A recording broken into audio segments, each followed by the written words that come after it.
It is the dawn of a new day for the DC universe as Superman soars into movie theaters this weekend. Sure to be one of the biggest movies of the year. We've got all of our thoughts for you today in our spoiler free review of James Gunn's Superman.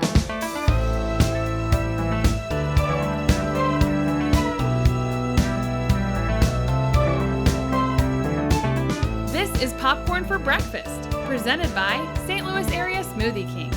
Now, here are your hosts, Cam and Kurt. Welcome, Cam. Can you hear me? Cameron. I can hear you. You look like you're in witness protection or something. I don't know. Like you're clearly on vacay, which I love the vibes, and I'm jealous. Yes. On this side of my shoulder, there's a lovely Gulf Shores dock, which I've not visited yet this time around. And here's a beach chair, and up there, the steps to the house. I'm actually underneath the house as I Beautiful. speak here. Just to put full notification to all of our listeners out there, I am on vacation at the most inopportune time because we had an early screener for Superman, and yet I was out of the state and I could not find an early screening down here at all. So Cam Which is has just the cruelest of ironies ever, because if you're new to the show, or if you just don't know this little piece of Kirk lore, he is far and away the biggest Superman fan that I know, and also just a way bigger Superman fan than me. I like Superman, but he is the biggest fan, and so it's just one of those things. It's like you have to laugh to keep from crying because it's such a cruel fate that has occurred, but here we are and we're pushing through it. Yeah, I mean, I did briefly like test the waters with my wife saying, like what if we go like a day or two late? And she's like, absolutely not. I'm Yeah, like, I'm sure that was well understandable. received. I just like put the tiniest like tester out there and then I backed away immediately. I respect So it. yeah. I respect it. So Cam has seen the biggest movie of the year, possibly the decade, possibly the century, and Oh, I will see it very soon. But we've got an exclusive interview for you tonight, spoiler free, so you can decide if Superman is right for you. Lots of discourse on this movie from the mm. get-go on this. We've both been following it. How did it feel in the theater? Were there people still doubting it before it rolled? I don't know. There was definitely a nervous energy in the theater prior to the screening. I mean, they told us to arrive early, which is something that they don't always do. They were worried about having enough seats. They wanted to make sure everybody was there on time. So there was people sitting around. We sat in the theater for about 45 to 50 minutes before the movie started. And so there was a lot of buzz, a lot of nervous chatter. But really, I felt like afterwards there was so much discussion outside of the auditorium. And you know, we go to these screenings a lot, Kirk. You know, the vast majority of the time people just kind of disperse. Like Yeah. we chat with a few people we know, we head out. This was like pods of people circling up to chat about the movie, talk to each other about it, because I think, you know, like you were just saying, online there's already been a lot of discourse from people who've been able to see it early, and there's been such a range of thoughts and opinions and takes out there. And I think that this is just the kind of movie that inspires that, because I mean, it is Superman, and it's the beginning of this new DC universe being helmed by James Gunn and Peter Safran, the co-CEOs of the newly minted DC Studios. And so this is the first feature film in that new universe. And so there's a lot of storylines, and I think no matter what, going into this movie, there was always going to be a lot of discourse, because there, you know, there's a large contingent of people who love the Zack Snyder brand of DC Superman type Yeah. movies, the DCEU, and they're a very vocal bunch, and there are a lot of people who really hate that. And so it was always going to be, you know, what's this going to be? There was always going to be this sort of nervous energy about it, and now it's finally getting to, we get to open the release valve and let people really like see it and feel it and say what they need to say. We do. We do. Well, let's get into our exclusive awards that we give out on every episode. Superman is a big deal, but we structure our episode the same in most cases, and that's not going to be different tonight. We're going to talk through your experience of the movie so that I can make the determination of if I'm going to see it Thursday night, which I will no matter what. Categories are going to be, and the Oscar goes to, that's our best actor in the film. scene stealer, that's like best supporting, our showstopper, our best moment that blew your mind, or something through the production or the writing that stopped you in your tracks and said, wow, I have to talk about that. Director's shoes, where we put our shoes on into St. Louis fellow native James Gunn, the director, and say what we would have changed about this movie, spoiler free. And then finally, our last looks, in which we give you our final thoughts and score about this movie. Cam, are you ready, spoiler free, to deliver on "And the Oscar Goes to"? I'm so ready. I'm so ready. And for me, my Oscar has to go to the Man of Steel himself, Mr. David Corenswet. Man, Yes. so this casting process, as you will recall, Kirk, because we were all over it covering it for the podcast, was one of the most highly publicized casting processes that I can remember in recent memory. And you've got the Superman casting, and then you've got the Lois Lane casting, right? And for Superman, the finalists were David Corenswet, Nicholas Hoult, and Tom Brittney, who, other than Nicholas Hoult, were like relative no names, right? Like Tom Brittney and David Corenswet both didn't have too much under their belt yet in their professional careers. Nicholas Hoult, of course, goes on to get the role of Lex Luthor, and we'll talk about that more in a little bit. And David Corenswet takes this role. Now, you and I, Kirk, had seen David Corenswet in a couple of things and got to see him in more things over the last year or two. And our early impressions were always, as we shared our notes and talked about things, the guy has chops, right? But this is a big, big role, with a long history and some of the most debated and heralded acting performances ever. If you think about Henry Cavill's interpretation of the character being hotly debated, Brandon Routh's interpretation of the character in that movie being somewhat loathed largely by a lot of people, and then you've got, of course, Christopher Reeve, who's just this sort of inimitable, larger than life sort of perfect Superman casting. But I am Mm-hmm. so proud to say that David Corenswet crushes this. I mean, absolutely kills it in every sense of the way, in every sense of the word. He is so confident, and there is such a oneness with this character.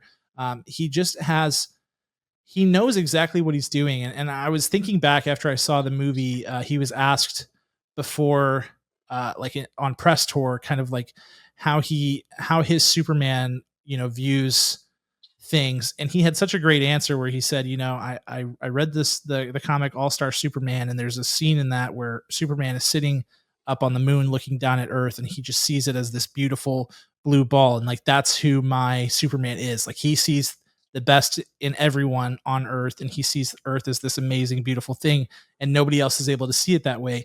And that just echoes through his whole performance as this character.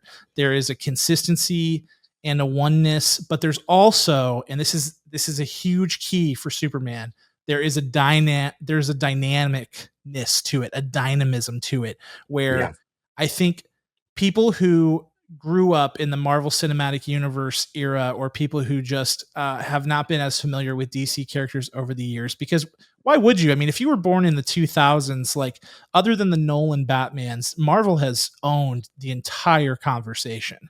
And so a lot of people just look at Superman and they're like, he's overpowered, he's one dimensional, he's a goody two shoes, he doesn't have any depth. But that's not true. I mean, you know that as a big Superman fan, it's not true. This is a real Right. character with real depth.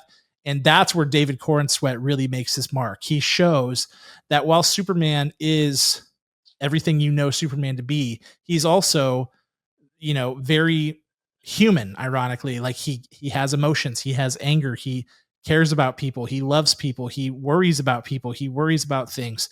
And that all of that just comes through in like Technicolor with David Cornsweat. He's so emotive. He's so thoughtful. There's such an ease and a confidence with him that I think he's going to blow everybody away. I think, I didn't hear one person say a bad thing about David Cornsweat outside that theater, and I'm not sure how you could. I'm so glad. The again, the discourse online where all these people hating on him being a quote unquote no name, except he's had a very well known in the industry as an up and coming artist. I mean, you had him in a big movie that came out on Hulu, direct to streaming, but nonetheless, called The Greatest Hits. You Mhm. had him starring as an ensemble member in Twisters, one of Yep. last summer's biggest sequel to kick off some things, and then here you have it. He found out on the set of Twisters that he got the role of Superman, and I'm so happy. I don't know if the camera could catch like the tears in my eyes, because those three powerhouses, David Corenswet, Rachel Brosnahan, and oh my Nicholas gosh, Holt. thank you, Nicholas Holt, who I Yeah. think Nicholas Holt is 50-50 sometimes. That knowing that those three were in the atmosphere, I really wanted you to say, David, and I'm so glad you did, because that just cements how I know me walking into the theater with such confidence. So that is the best news I could hear all week. Yeah, as an acting nerd as I know you are, I think there's just going to be so much. I'm excited for you to see it so that we can talk about it, because I think there's just going to be a lot for you to sink your teeth in with Yeah, this performance, and it's truly like it's going to be. I mean, you can just see it. This is going to you be an know, iconic role for him. it's fantastic. I want the best for him. Him and I have a lot of similarities. You know, I'm 5'8", he's 6'2". I'm Irish. He's got perfect jawline isms. Perfect jawline. I'm 35, he's 32. It's all very similar. So I'm so happy for him that I could share in this excitement for him. Absolutely. Let's move on, because I teased our two other people who might be in the running for our scene stealer. Let's see if either Rachel Brosnahan or Nicholas Holt take that winning spot here. Who is the scene stealer for Superman?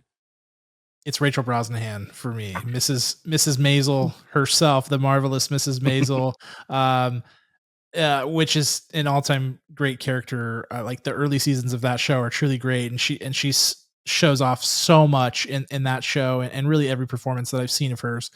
I was curious. So again, we've got the hotly contested, highly publicized casting process where it's Rachel Brosnahan, it's Phoebe Dynevor, it's Emma Mackey, and I think maybe even Samara Weaving was rumored at some point there. And so you've got all these different kind of like, for lack of a better term, flavors of actor. Like those are very different. If you've seen any of their performances, they have different pockets that they sort of ease into. And the one that always just sort of made sense on paper was Rachel Brosnahan, because I think with Lois Lane, who is an exceptional character in the comics, like just absolutely fierce, quick, super smart, but very empathetic. She has a moral compass. She cares more about the truth than anyone. She's sort of like the prototypical journalist, and one that stops at nothing to fight for things. Rachel Brosnahan has that edge to her that Lois Lane needs, and that was on full display in this movie.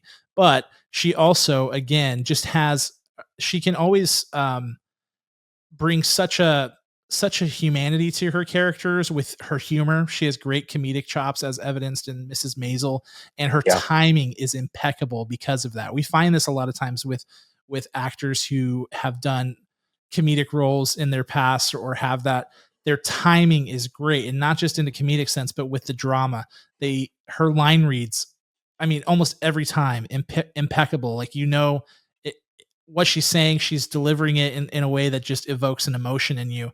And her chemistry with David Corenswet, their chemistry together is absolutely electric. It's unbelievable.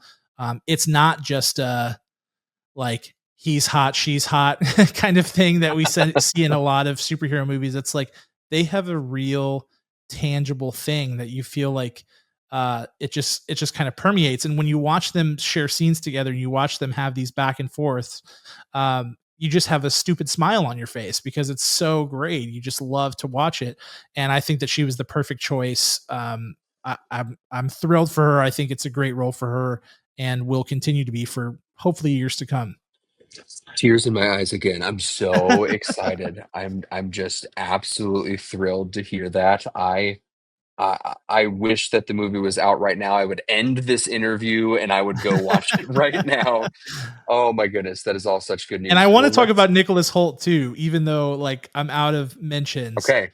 Well, I'm glad you do. So you can do it, because again, I see Nicholas Holt as a very 50-50 actor. Yes, Incredible in Nosferatu, terrible in Juror Number Two, which came out in the same year. I mean, I really see hits and misses, like big hits and misses.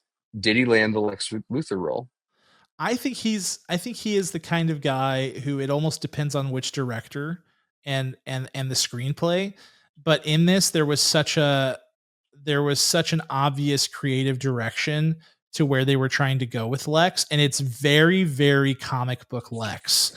Like they have so many scenes that are such like like I don't know, it's hard to explain almost. It's much closer to like the Hackman type of Lex Luthor, where it's much more comic booky than the Jesse Eisenberg tech bro type of comic book, but it doesn't feel irrelevant. I think there Mhm. was a reason that they tried to go tech bro with Eisenberg because it was supposed to be, mirror what was happening in the times. And I don't think we lose that with this Lex Luthor.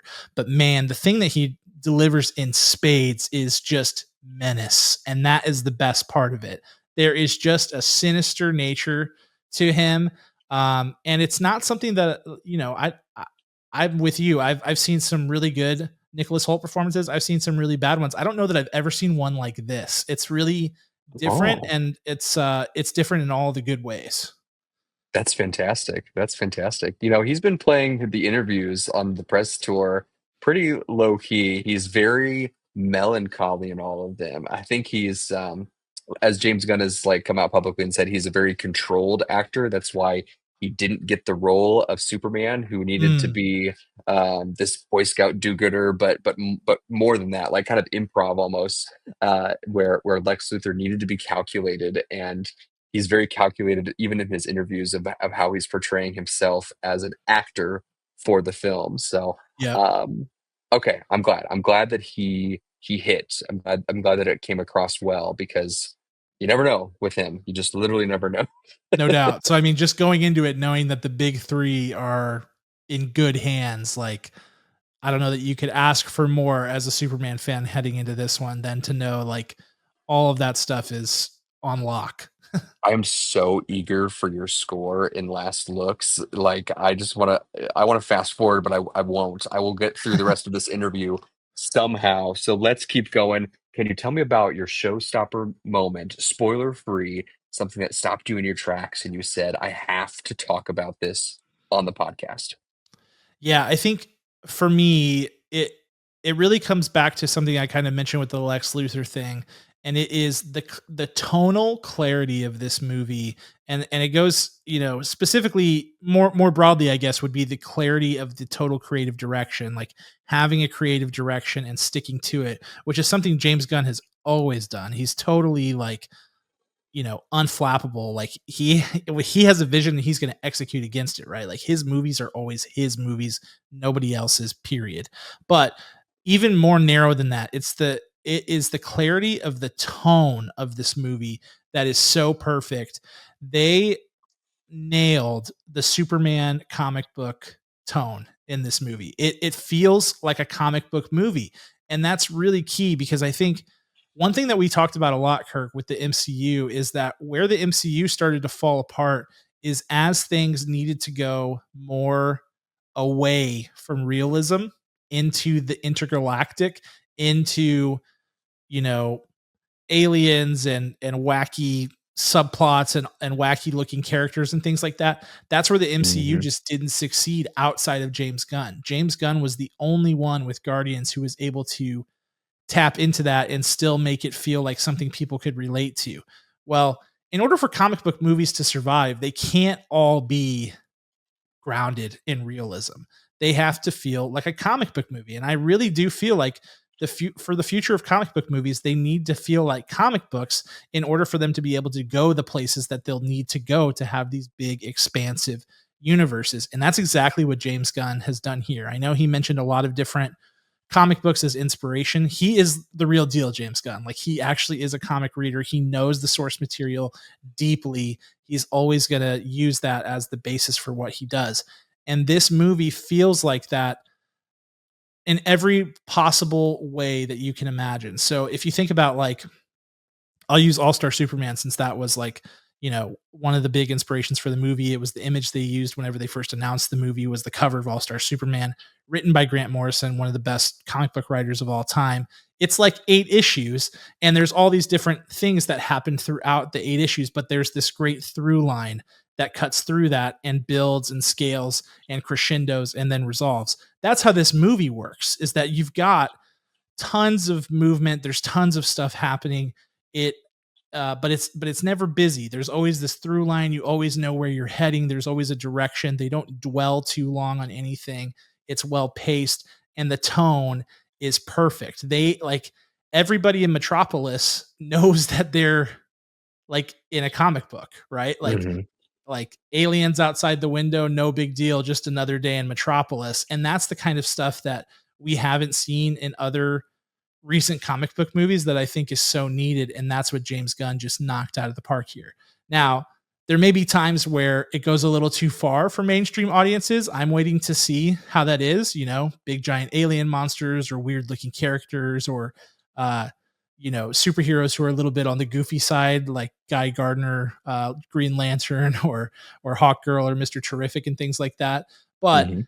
this is what James Gunn does, right? Like he has weird characters and he makes it work and he balances it out really well. And that's what they did really well in this movie. All these characters have a specific purpose. They have a specific role in contributing to the tone of the film, and it all comes together in this like symphony of like a light-hearted, wholesome, fun, but still human kind of story. And that's I Mhm. think exactly what he was going for.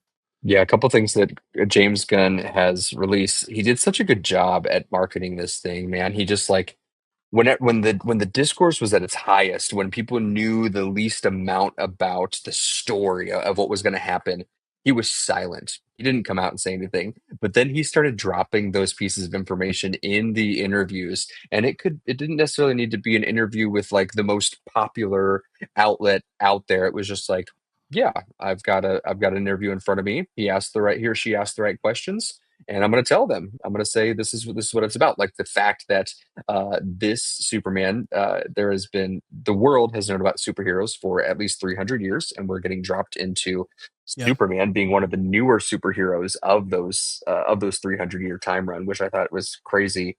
There's just so many elements of unique storytelling that James Gunn brought to this, which is key because if you just made another superhero without changing the world, then you're just going to get more criticism. So Yep. once people actually see it, I'm hoping that people actually go see it and they're not Snyderverse bombing this. If you're a Yeah. Snyderverse lover, congratulations, but also go see this and see it for what it's worth. But let's move on into director's shoes. One thing that I've been also noticing with these press tours is that I believe, and I hope you've seen this too, or maybe you're going to go watch them and think about it. I believe that James Gunn is actually your uncle, your Uncle Neff. Now listen, your Uncle Neff, who was my uncle-in-law, but I just claim him as my uncle as well. He is from Missouri. He resides there. I Yep. won't give away exactly where for his privacy, but I mean the tone of James Gunn's voice, the calmness and peace in his voice, the laugh, the look. Honestly, sometimes I'm like, there must be some real peace happening in that part of Missouri. I think we all need to move there for a little while. Yeah. Have you There's something in the have water. have you seen this connection at all? Have you watched these interviews and thought Uncle Ned? Have you thought about that? I have not thought that, but maybe I will now. I'll have to reanalyze them. Okay, good, good. That's your homework for tonight. And now that we're here at Director's Shoes, tell me something. If you were in James Gunn's shoes, tell us something that you would have changed. Yeah, I think this is sort of a byproduct of really confident filmmaking.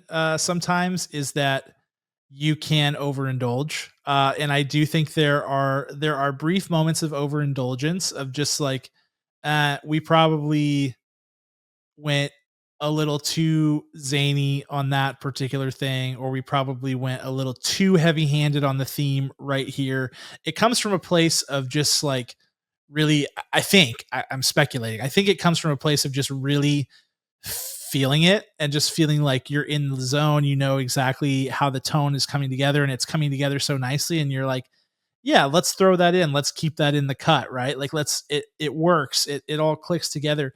Some of that stuff was a little bit overcooked for me, and there would be times where it's like um too where I was questioning, like, is it that, or is that, are there also moments where it's like, are we not trusting the audience enough? Because there were moments where it's like, did they go too far with the zaniness or with certain like jokes or whatever? But there were also moments where it was like they gave you one more line of dialogue than you needed to make sure that the point gets driven home, to make sure that that theme locks in.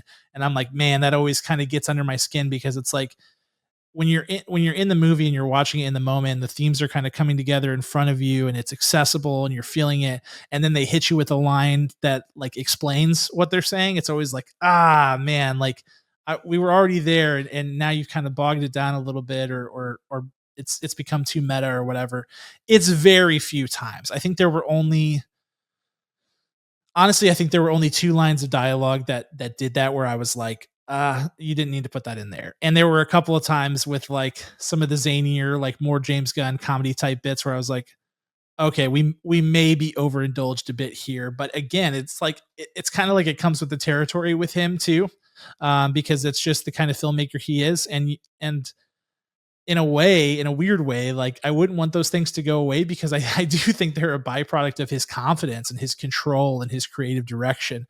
But I do think there are times where I'm like, it's like dial it back a half notch, and you're like perfect. And that's kind of how this one felt to me. Like, let's dial back a couple of these things a half notch, and we're like tonally perfect with the dialogue. It's great, and we're not like there aren't moments where it takes me out because it's gone too far in the zaniness. So those are the things where I'm like, we could have just tightened up the screws on perhaps the edit just a little bit, but it's mostly a nitpick, I would say.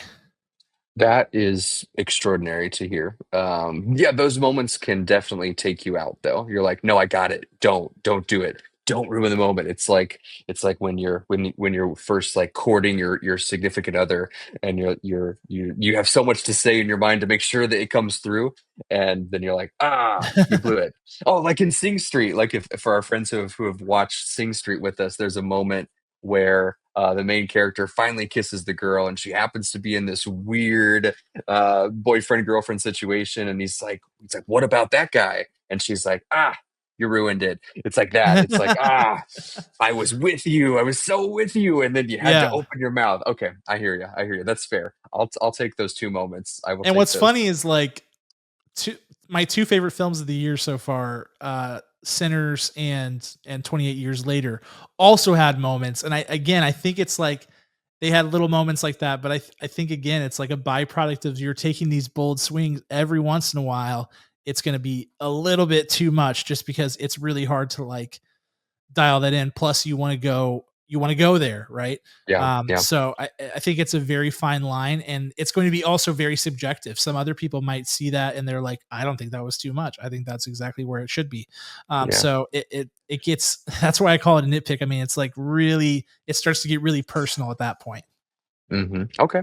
Well, I am very interested. You mentioned just now Sinners and 28 Years Later are in your top two films of this year. I'm interested to hear what this score comes out on, if it hits the top three or if it shuffles that up and it's one of your top two.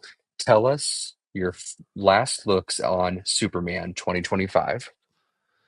Absolutely. I mean, I think again, this is one that you walk into and you're like, it's kind of like, man, I can't believe I'm watching this movie. I mean, when you think back to November 2022, we get the announcement that James Gunn is moving over to DC as the CEO of this new DC Studios that they're doing. January, what was that? 2023, we get the announcement that here comes the DC universe, and here's phase one, or chapter one, Gods and Monsters, and the first feature film in the DC universe is going to be Superman. And you blink and here it is. It's crazy. Like, it felt like so long ago, and yet it feels like here we are. From the time that was announced, I have to say that, like, I was always confident that this would be a good movie all the way up until it came out, and I was sitting in the seat getting ready to watch it. But right before you watch it, you never know exactly what you're going to get. But I have to say that what I got is exactly what I wanted and so much more. In a way that's just like there are many things that I could have probably predicted about this movie in terms of like I knew they were going to do I felt like they were going to do the tone just right. I felt like they were going to, you know, kind of be a little bit closer to that like Christopher Reeves style of Superman movie than the more recent Superman movies. And I could feel that through everything I was reading and seeing and hearing, and I was happy about that.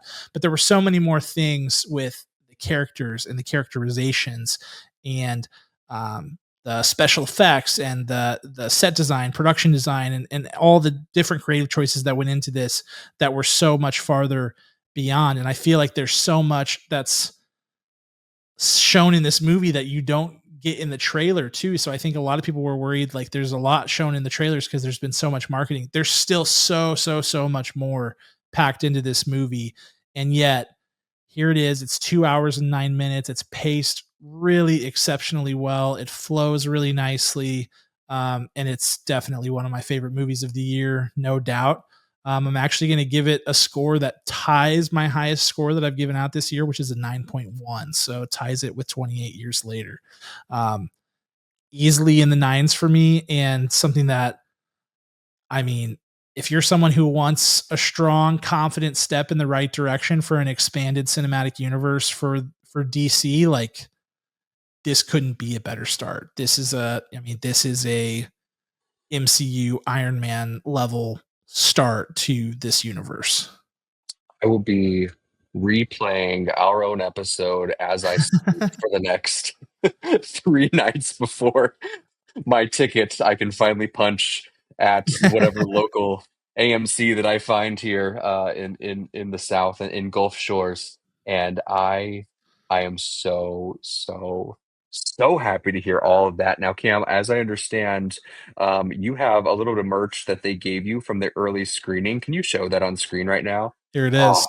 that's It's a fantastic. it's a fan for Superman fans, I guess. I don't Yes. know. I don't know what the connection is there, but they gave those out. Super cool. It's got the new logo on there. Um, Yeah. Yeah, I went with my dad, and he said after the movie, he goes, "There's gonna be a lot more people wearing Superman t-shirts again. You know, like Mhm. it's gonna be fully back." And I'm so interested to hear. Like, I was talking with a few people that we know in the St. Louis film community, which, by the way, is such a great community. We're very blessed to be a part of it. Um, Yeah. but I was talking to a few people, and I was just really enjoying like the buzz about Superman and everything around like here we are talking about Superman again. And I think it's nice that, you know, I know a lot of people, there's a big loud group of people who love the darker stuff that the DCEU was doing, and that, like you said, that's totally fine. But I can't wait to hear what the mainstream audiences have to say and what those people have to say who really like the Snyder stuff. I'm really interested to hear like what is the discourse, what is the final opinion on this, because I feel like as a Superman fan, if you're somebody who's read comics or watched the TV shows or just somebody who's idolized the character, like I'm not sure how you could walk away disliking this, but I want to talk to those people who do, because I'm like, Yeah. for me, I'm like, I've read some, you know, Superman Red, White, and Blue, Superman, like I've read the Crisis stuff. I read a lot of the DC stuff, and I'm like, this to me is like, this is Superman. Like this is Mhm. Superman. And so I want to hear other people's opinions to see if this feels more like what they want Superman to be, or if this is another like some people like it, some people don't. So we'll see. Yeah, I was selling some comic books, earlier this month, and I saw that they sell merch and T-shirts, and they sell the new Superman shirt, and I'm like, "Oh my goodness, don't buy it, don't buy it, don't buy it, don't buy it, because what if it's not good?" Right? Right, right. I should have had the faith to buy it, and, hopefully that shirt is the same price when I walk back in there next week, because I definitely need one now. That's Yeah. fantastic, and I do hope that, it's kinda like when I tell my kids when they don't wanna try a new food, it's like, you never used to like ice cream, you didn't know what ice cream was, so you tried it, and then you loved it. So, yeah, you can love the Snyderverse, but you can also love this movie if it jives with you. So Yeah. I hope that people will go into it, even the ones that have been the most vocal. I've screenshotted all of you and I will share you flip-flopping. Now, I hope that they are open to changing their mind or saying, you know what?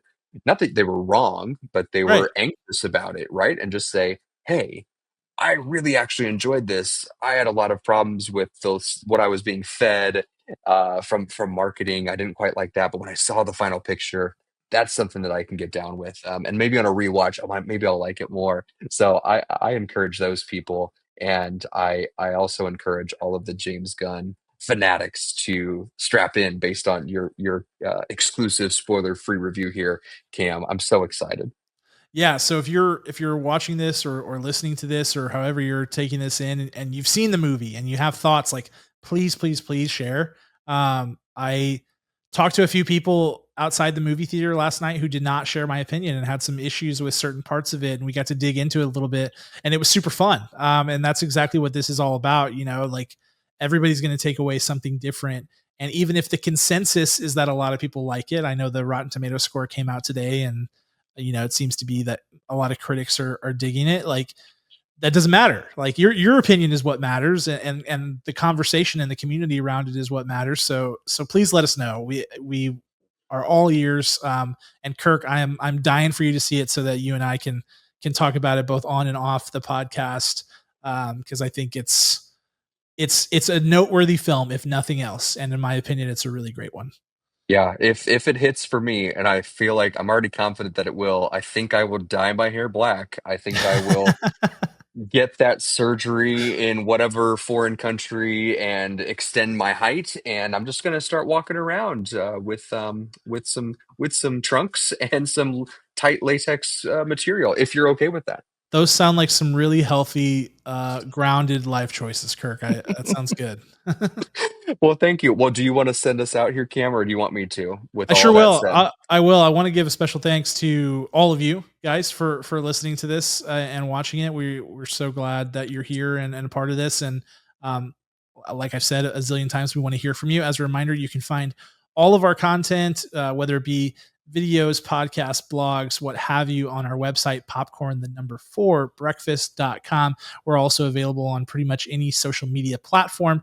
Please reach out to us. Do not be a stranger. We'd absolutely love to hear from you. We do have to give a thanks to our executive producer, Ryan, our title sponsor, St. Louis Area Smoothie Kings, and the band Rhetoric, who created our original music. Kirk, I can't thank you enough for making this happen on your vacation. You are a saint, my friend, and I appreciate it. And we will see all of you very soon. Thanks. Talk to you then.